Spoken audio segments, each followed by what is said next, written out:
Here's the neuroscience behind why not achieving your goals and having low self-esteem can actually damage your brain, as well as tips to help, by someone who likes to study neuroscience for fun.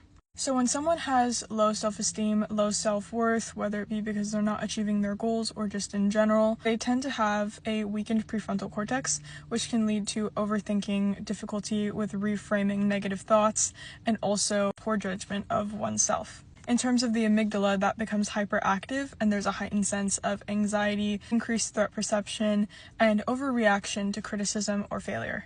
The size of your hippocampus also reduces, which impairs your memory and ability to learn from mistakes constructively.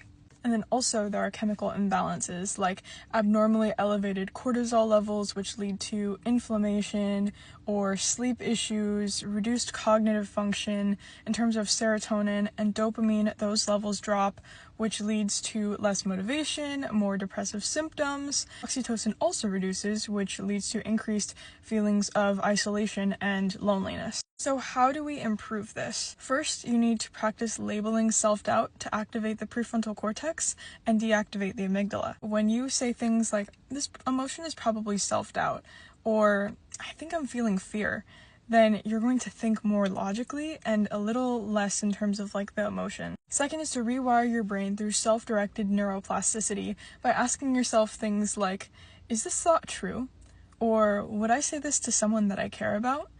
Or what's a more constructive way of saying this when you're thinking a certain negative thought? Third is practicing daily self-worth exercises like gratitude journaling, self-win journaling, self-compassion affirmations to increase dopamine and serotonin. It also activates your default mode network in a much healthier way. This will get you to feel more motivated and feel like you're actually capable of doing something rather than feeling like you're unable to do so.